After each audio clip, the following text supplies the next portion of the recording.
पार्श्व कथा।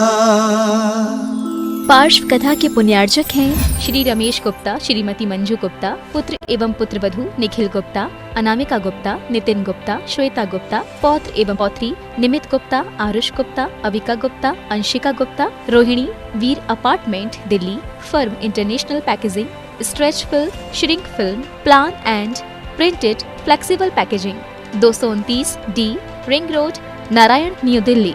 गुरुचरणों में समर्पित गुरु भक्त परिवार श्रीमती सरला जैन, पुत्र श्री गौतम जैन, श्री चंद्र जैन, पुत्री ममता जैन, आंचल जैन, जूली जैन, पटना, बिहार। श्री एम.एल. जैन, अरुण जैन, अनिल जैन, अजय जैन, कमलेश जैन, शालिनी, दीपिका, करीना, ईशाना, इशिता जैन, दिल्ली। कुसुम राखेचा, राजकुमार राखेचा, रितेश राखेचा, कृति राखेचा, बेटी एवं दामाद प्रियंका निशांत सिंघवी, दोहित्री वान्या सिंघवी जैन।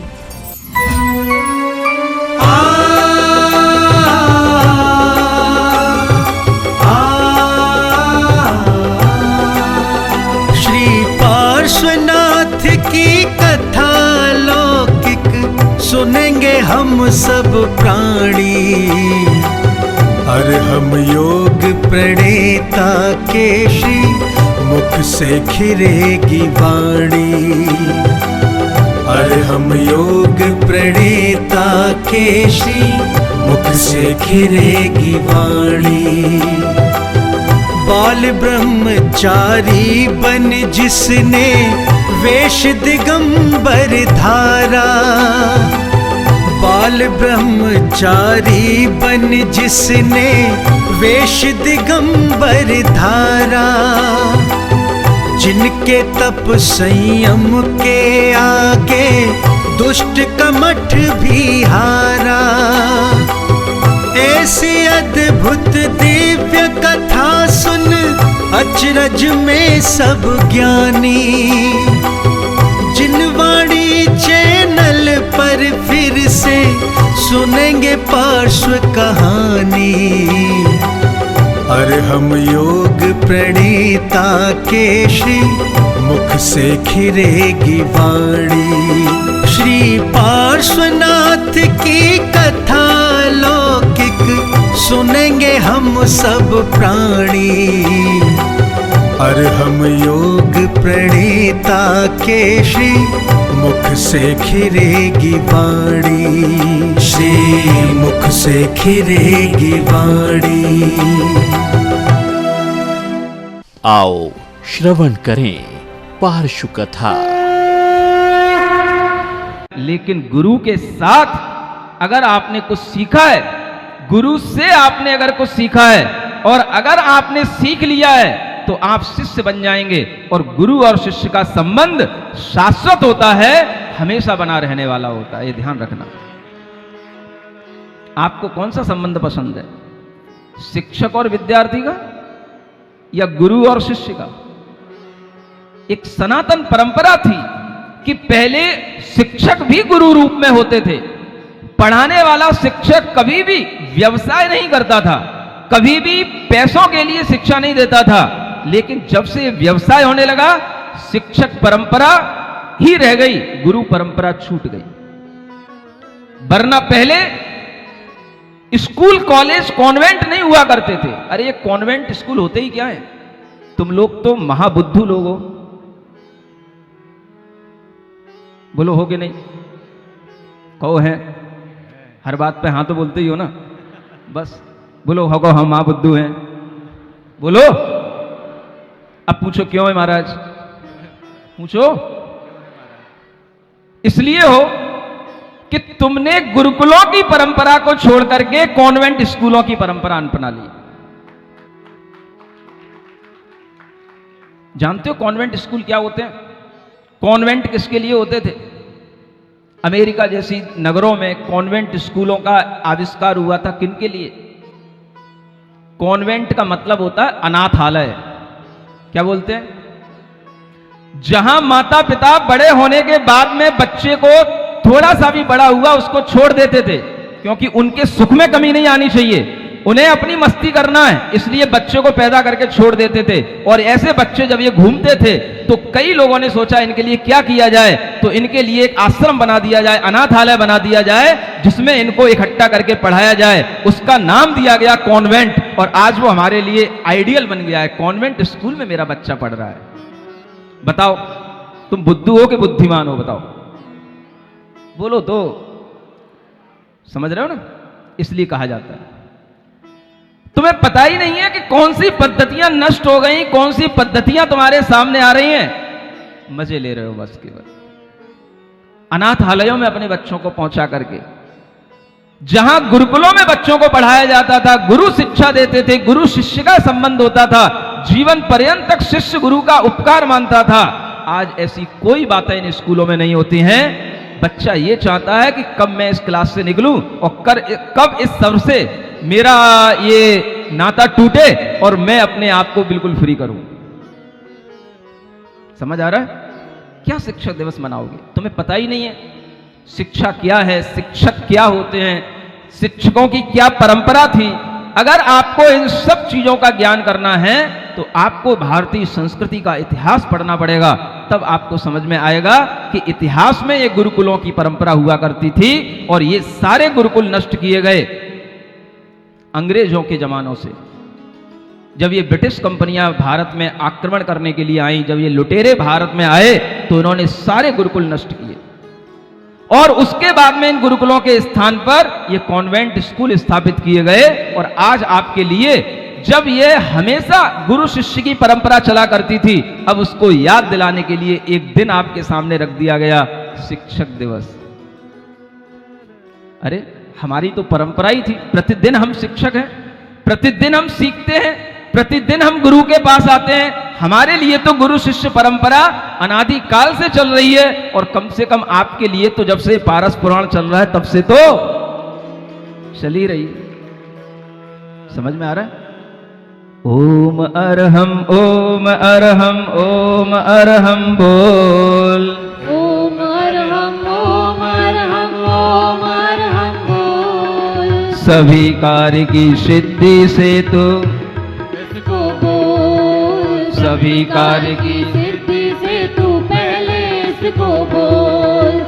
ओम अरहम ओम अरहम ओम अरहम बोल।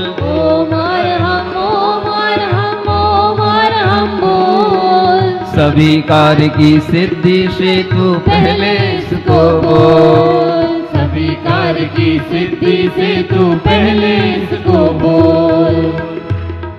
तीर्थंकर पार्श्वनाथ भगवान को केवल ज्ञान उत्पन्न होने के बाद वो 5000 धनुष ऊपर पहुंच जाते हैं। और जब इस तरह की घटना घटित होती है तो पहले क्या होता है हम इसको देखें। समवसरण का वर्णन तो आपके लिए आगे सुनने को मिलेगा। पहले हम ये देखें कि जब भगवान को केवल ज्ञान होता है तो किस तरह की हलचल, जो हलचल गर्भ के समय पर भी नहीं हुई थी, जन्म के समय पर भी नहीं हुई थी, वो हलचल केवल ज्ञान के समय पर होती है। और फिर वही होता है, चारों निकाय के देव हिल जाते हैं जब भगवान को केवल ज्ञान की प्राप्ति होती है। और इस तरह का जब सौधर्म इंद्र आदि को जब ये संकेत मिलता है तो फिर वह सारे के सारे देव अपनी नींद छोड़ करके, अपने प्रमाद को छोड़ करके फिर से जागृत होते हैं। और देखिए कैसा होता है। मंगल भवन अमंगल हारी, पारसनाथ जगत हितकारी, सुख संपत सब ही घर आवे, पारस कथा भविक जो गावे, प्रकटी केवल रवि किरण जाम, परिफूल्यो त्रिभुवन कमल ताम। आकाश अमल से अनूप जब यह भगवान को केवल ज्ञान की किरण फूटी, सारा त्रिभुवन एक कमल की तरह खिल गया, आकाश निर्मल हो गया, दिशाएं विदिशाएं सब निर्मल हो गईं। सुरलोक बजे घंटा गरिष्ठ, तरु करन लगे तहाँ पुष्प वृष्टि, इंद्रासन कांपे अति गरीस, आनम्र भये मुनि मुकुट शीस। इत्यादिक बहुविध चिन्ह चार, प्रभु केवल सूचक भय सार। तब अवधि जोड़ जान्यो सुरेश, क्षय कर कर्म पारस जिनेश। ये चार चिन्ह प्रकट हुए। क्या हुआ? देवलोक में जहां वह इंद्र विराजमान थे वहीं पर घंटा बजने लग गए। उसी समय पर पुष्पों की वृष्टि होने लग गई, इंद्र का आसन कंपायमान हो गया और सारे जितने भी वहां देव होते हैं उनके मुकुट हिलने लग गए। जब ये चार वहां पर सूचक देखने को मिले तो उस समय पर इंद्र ने अवधि ज्ञान से देखा और उसे पता पड़ा कि पार्श्वनाथ भगवान ने अपने कर्मों का क्षय कर लिया है, चार घातिया कर्मों का नाश करके वो केवल ज्ञान को प्राप्त हो गए हैं। और उसी समय पर वह केवल ज्ञान को प्राप्त हुए उन पार्श्वनाथ भगवान को जब तक पहुंचेगा तब तक तो बहुत देर होगी, तैयारी के साथ चलूंगा, लेकिन उसी समय पर वह अपने सिंहासन से नीचे उतर करके उन्हें सिर झुका करके उसी समय पर प्रणाम करता है। और आप लोग आज अरिहंत मुद्रा बना करके उन पार्श्वनाथ भगवान को प्रणाम करेंगे। ओम ह्रीम अरहम श्री पार्श्वनाथ जिनेन्द्राय नमो नमः। ओम ह्रीम अरहम श्री पार्श्वनाथ जिनेन्द्राय नमो नमः। ओम ह्रीम अरहम श्री पार्श्वनाथ जिनेन्द्राय नमो नमः। और वह सिंहासन को छोड़ करके जब इंद्र नीचे उतर करके आता है तो अनेक देव लोग पूछने लग जाते हैं कि ये आपने क्या किया, ये आपने अरिहंत मुद्रा क्यों बनाई। तो उसका उत्तर अब यहां दिया जाता है।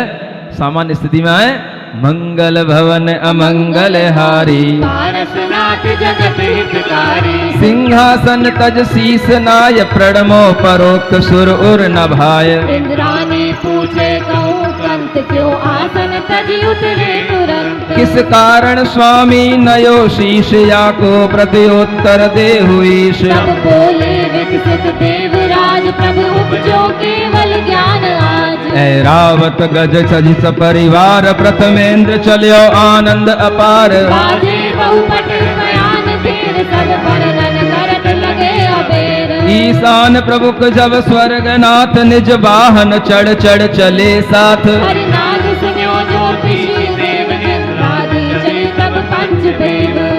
सचिव इंद्राणी पूछती है कि आप एकदम से आसन से उतर करके क्यों बैठ गए, किसको नमस्कार कर रहे हो। तो उसी समय पर वह इंद्र कहते हैं कि प्रभु पार्श्वनाथ को केवल ज्ञान उपजा है, इसलिए हमने उनको नमस्कार किया है। और उसी समय पर वह ऐरावत हाथी पर परिवार सहित वह सौधर्म इंद्र अपार आनंद के साथ चलने लग जाते हैं। अनेक तरह के बाजे हैं, पटह हैं, भेरियां हैं और सब प्रकार का अगर वर्णन करेंगे तो बहुत देर हो जाएगी। कवि भी कह रहे हैं और मैं भी कह रहा हूं।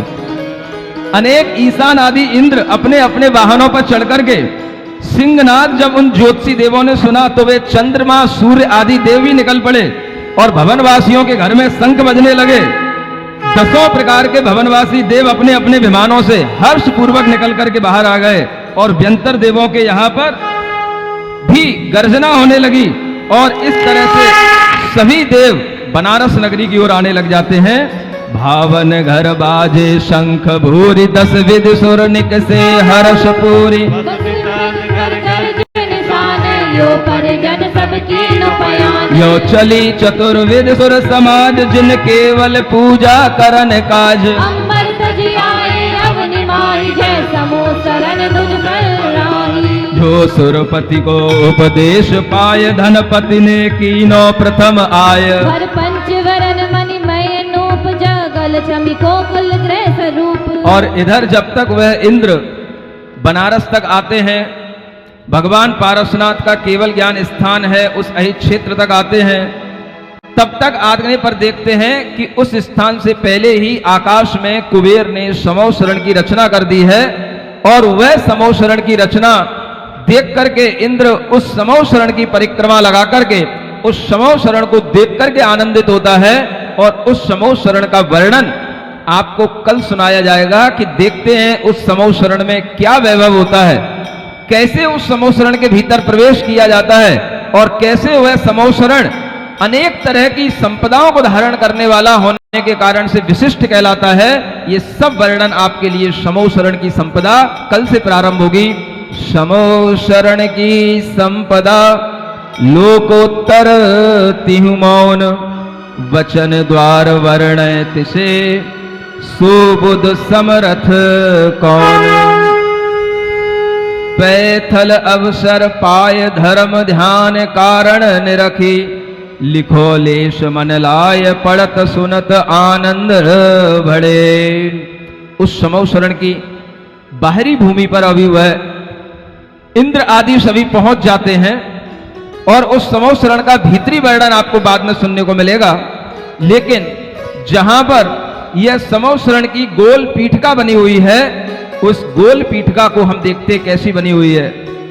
पहले गोल पीठिका ठई, इंद्र नील मणिमयी निर्मयी, 5 कोस चौड़ी परवानी, 3 लोक उपमा नहीं आन। जाके 34 गिरदाकार, बनी पेणिका 20,000 हाथ हाथ पर ऊंची लसे। नभ पर जंत देखी दुख नसे। उस समौशरण की गोल भूमिका पर, पीठिका पर वह पहुंच करके इंद्र देखता है कि वह धूलिशाल नाम का वह स्थान है, जहां पर बड़ी बड़ी 20-20 हजार सीढ़ियां गोलाकार बनी हुई हैं। एक एक हाथ के अंतर से वो 20,000 सीढ़ियां हैं जो आकाश पर्यंत तक फैली हुई हैं। ऐसी उन सीढ़ियों पर चढ़ करके वह समौशरण में प्रवेश करने का भाव करता है और वहां पहुंच करके वह भगवान के दर्शन करने की कोशिश करता है। लेकिन उसके बीच में वह समौशरण अनेक प्रकार की भूमियों, अनेक प्रकार के वनों, अनेक प्रकार के कोटों से होकर के गुजरता है। उसका वर्णन आपको बाद में बताया जाएगा। ओम अरहम ओम अरहम ओम अरहम बोल, ओम अरहम।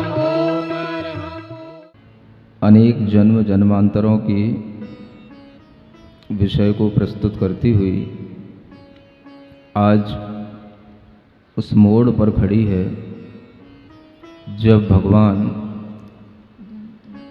अरिहंत देव के रूप में वह पार्श्व प्रभु विराजमान हो चुके हैं। आपने देखा जिस जन्म में उन्हें तीर्थंकर बनना है,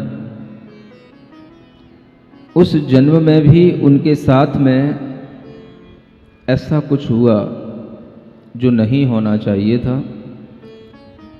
और उसे भी कल हमने समझा कि वह भी एक काल दोष के कारण से ऐसा हुआ है, ऐसा हमें समझना है। जब उन तीर्थंकर पार्श्व मुनिराज के ऊपर उपसर्ग हो रहा है, उस समय पर आपने ये भी देखा कि उन मुनिराज ने किसी भी तरह का कोई भी प्रतिकार नहीं किया। आपको ये लगता होगा कि आखिर हम भगवान पार्श्वनाथ के जीवन से क्या सीखें? केवल इतना ही कि वो एक बहुत बड़े केवल ज्ञानी हैं, बहुत वैभव को धारण करने वाले एक बड़े तीर्थंकर हैं, या उनके लिए देवलोक सेवा करने आते हैं इसलिए वो बहुत महान हैं। ये सब चीज़ें बाहरी चीज़ें हैं, ये सीखने की चीज़ें नहीं हैं, ये सिर्फ जानने की चीज़ें हैं। जानने में और सीखने में अंतर होता है। जानने का मतलब होता है जो कुछ भी हमारे जीवन में घटित हो रहा है हम उसे जान रहे हैं। किसी के जीवन में जो कुछ घटित हो रहा है हम उसे जान रहे हैं।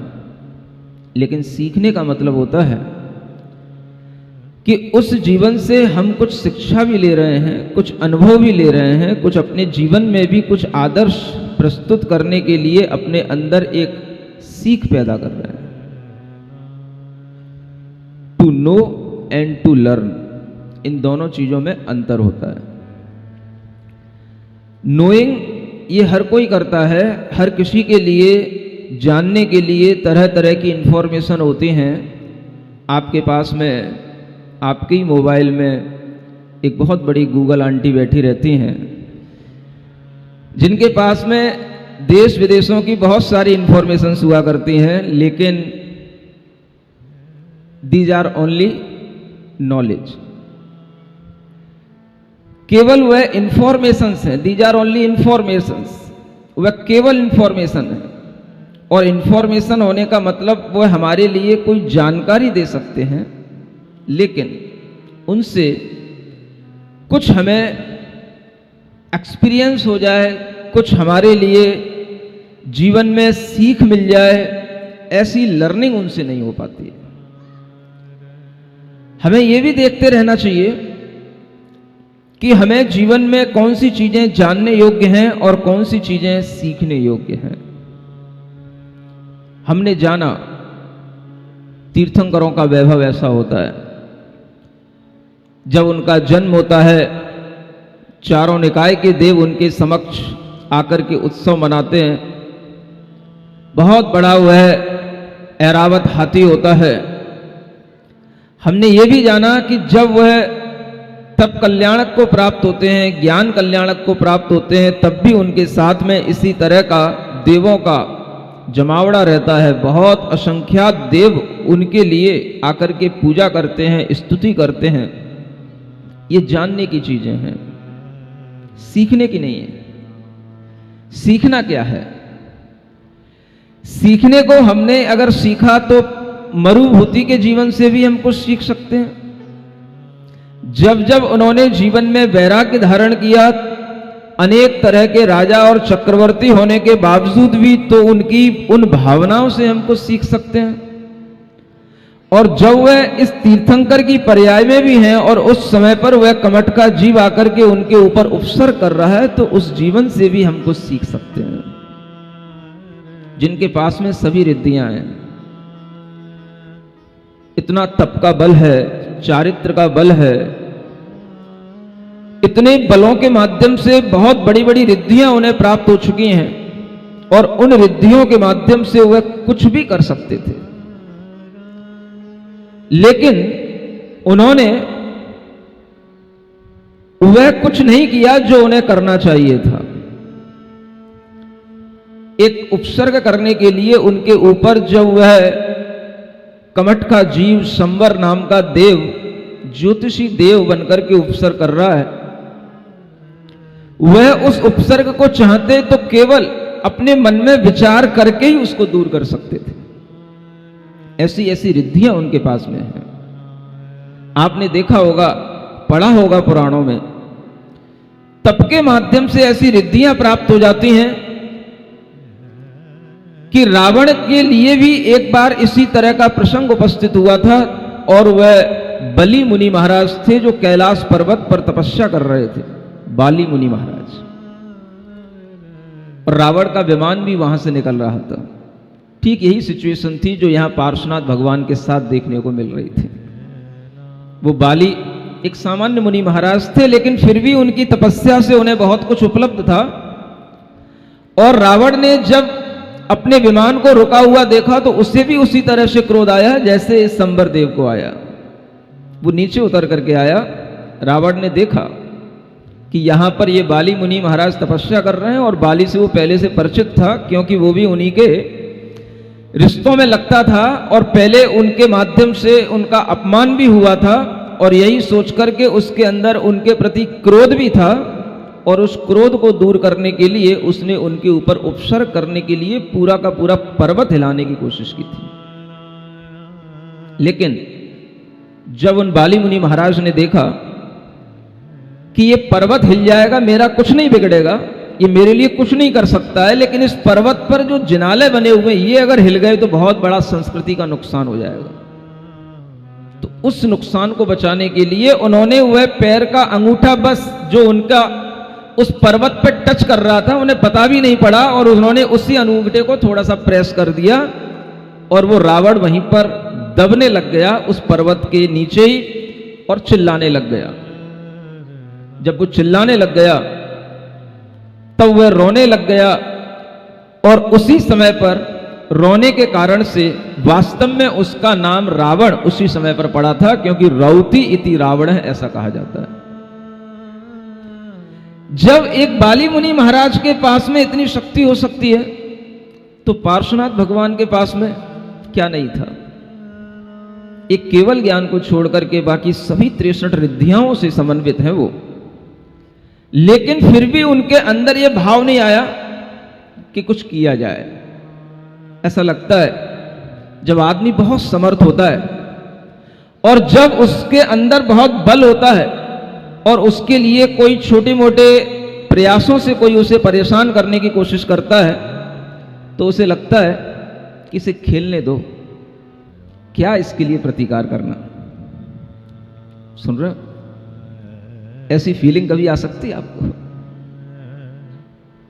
ये ऐसा ही है कि जैसे कोई सिंह हो और सिंह के ऊपर कोई चूहा बार बार डोल रहा हो, घूम रहा हो, और उस सिंह को बार बार कहीं उसकी पूंछ पे चढ़ रहा हो, कहीं उसके पेट पे चढ़ रहा हो, और वो सिंह सोच रहा है छोड़ो यार, क्या करना है इसका। अब चूहा ये समझने लग जाए कि मैं सिंह को परेशान कर रहा हूं या मैं बहुत बड़ा हो गया हूं, तो ये उसकी अज्ञानता है, उसकी नासमझी है। लेकिन कभी भी सिंह इस बात को जानता है कि इस छोटे से चूहे को दबा के भी हम कौन से पराक्रमी हो जाएंगे। मेरे पराक्रम को तो दुनिया सब जानती है और मेरा पराक्रम इसमें नहीं है कि इसका प्रतिकार करूं। प्रतिकार करने को रोक देने का नाम साधना है, धर्म है। यहां से धर्म की शुरुआत होती है। Stop resisting.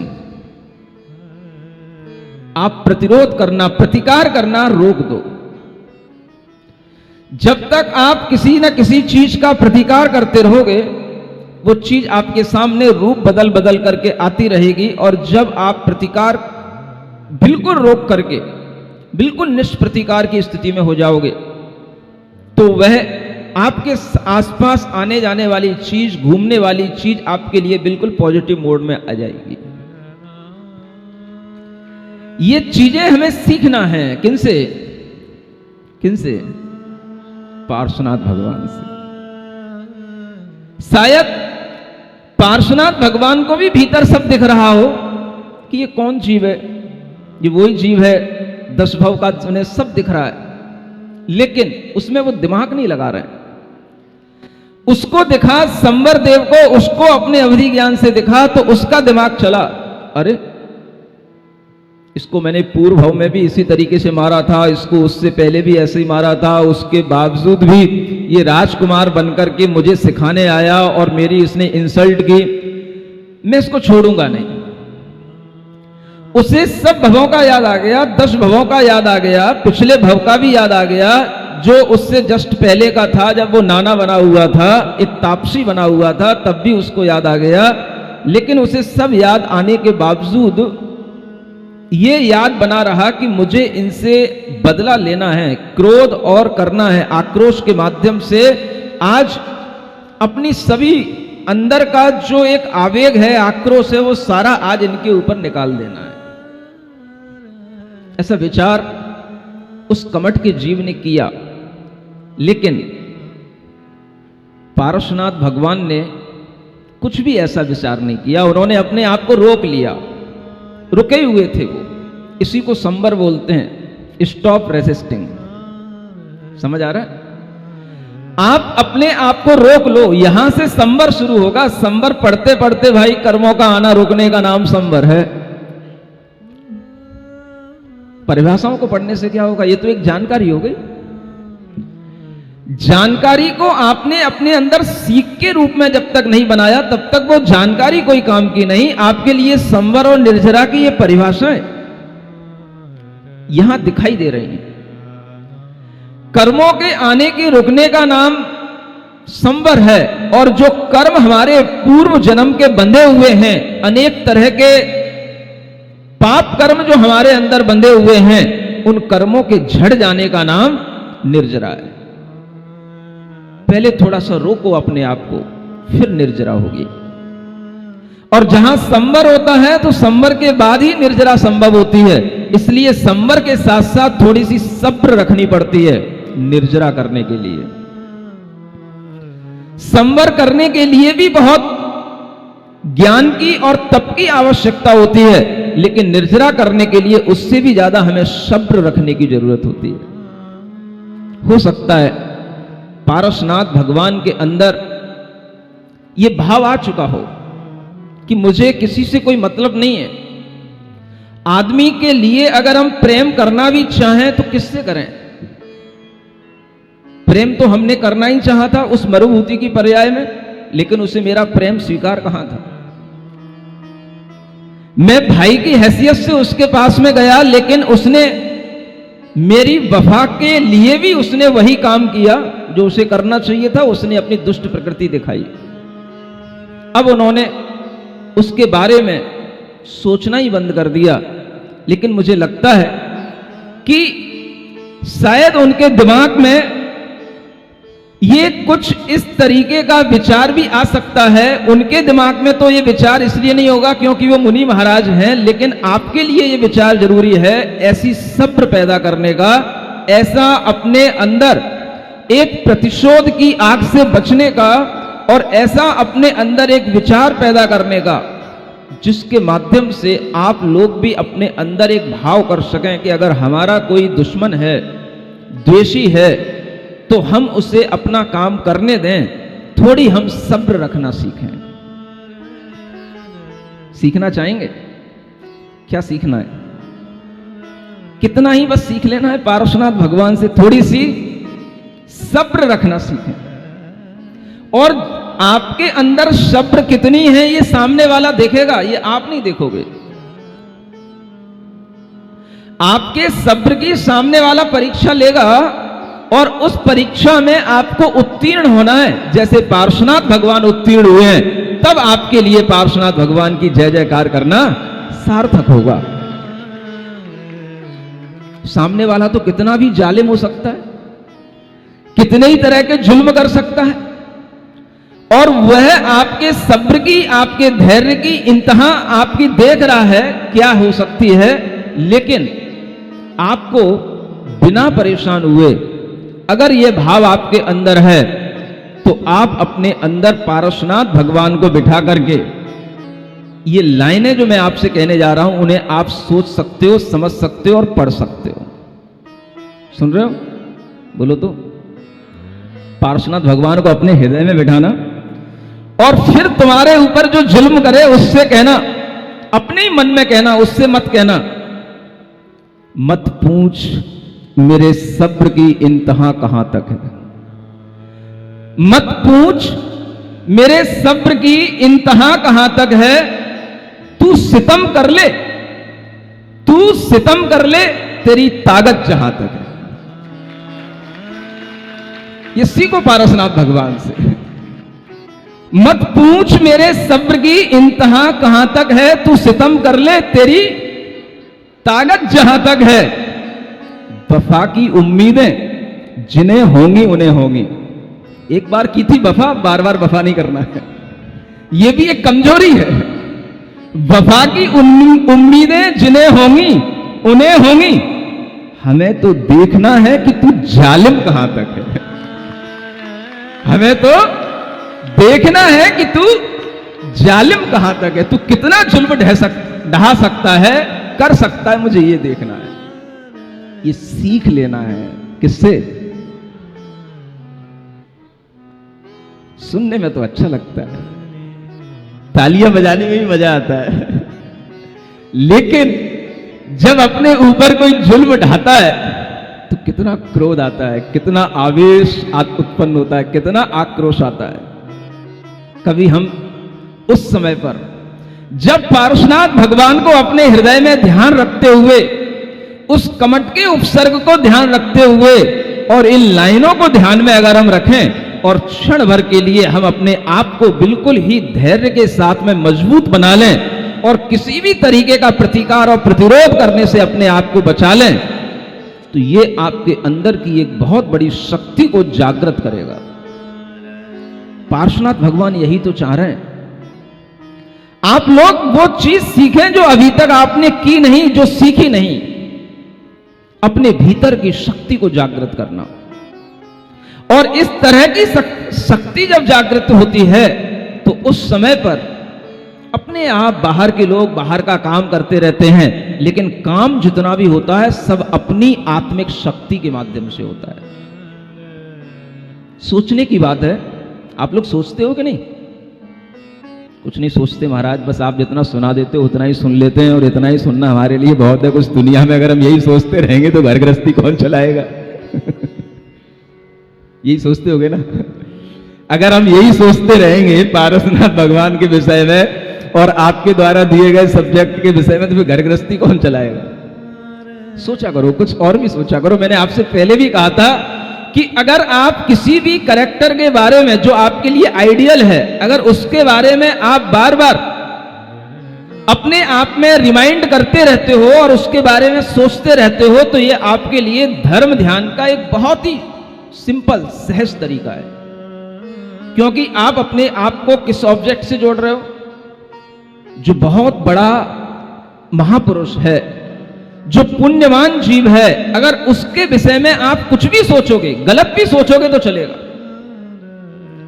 आपकी जैसी थिंकिंग आए वैसे करो, लेकिन आप सोचो। ऐसे ही व्यक्ति के बारे में हमेशा अपने मन को जोड़ के रखो।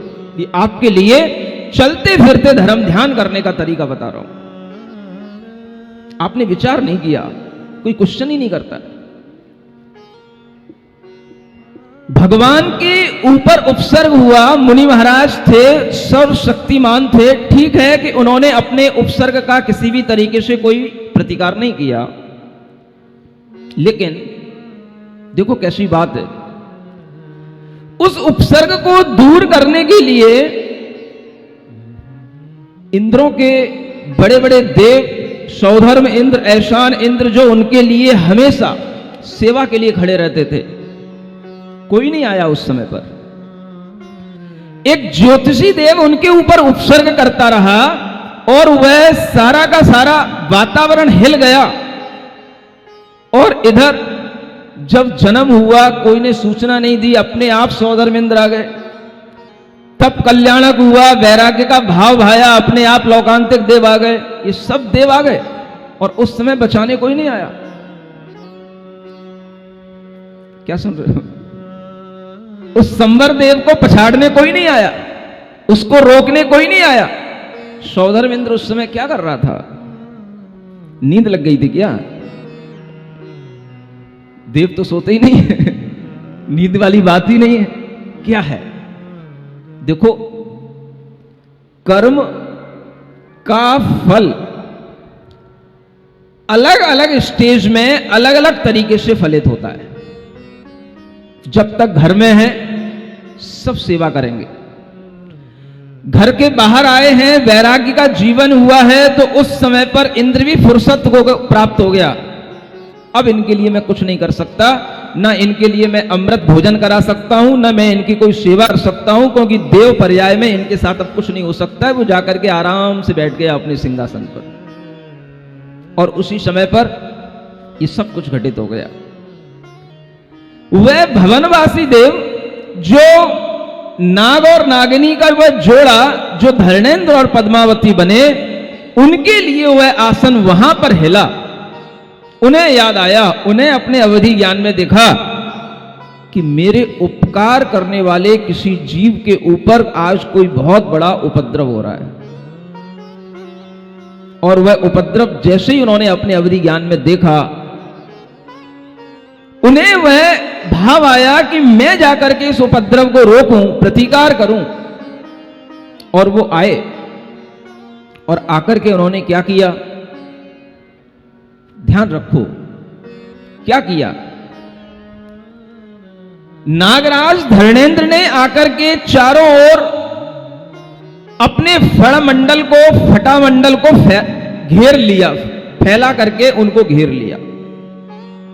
ये धर्णेंद्र ने किया, चारों ओर अपने फणों को फैला करके उनकी काया को घेर लिया कि इनके ऊपर अब इधर उधर साइड से कोई भी पत्थर ना आए। और पद्मावती ने क्या किया? क्या कर लिया? सिर पे बैठा लिया। सुनते नहीं हो तुम लोग, पढ़ते भी नहीं हो और कुछ सीखते भी नहीं हो। तुम लोग इतने जिद्दी हो, जो सीख चुके हो वही सीखे रहते हो। अब तुम्हें कुछ भी बदला नहीं जा सकता। उस समय पर भी आपको कुछ कहा था, लेकिन आपने ध्यान नहीं दिया शायद, क्योंकि जिस चीज पर बार बार जोर ना दिया जाए एक बार पढ़ाने में अगर आपको सब कुछ समझ में आ जाता तब तो फिर आपको ही एक पाठ ही कह दिया जाता, फिर आप ही अकलंक देव जैसे महाज्ञानी हो जाते। हो नहीं सकता है। जैसे बच्चे को एक बार समझ में नहीं आता, 3 बार 5 बार 6 बार उसे बार बार वही सिखाया जाता है, वही एक ही इक्वेशन बार बार रटाई जाती है, तब 10 बार में उसे कुछ समझ में आता है। हाँ अब याद हो गई, sine square theta plus cos square theta is equal to क्या समझ आ रहा है? अब उसको याद हो गया इज इक्वल टू 1। ये बार बार आपके दिमाग में जब रटाया जाता है तब कुछ आपके दिमाग में बैठता है। उपसर्ग हो गया, आपने कुछ देखा, और अगर कुछ दिखा भी दिया गया हो तो मुझे पता नहीं क्या दिखा दिया पद्मावती ने आकर के, क्या कर दिया मुझे भी पता नहीं।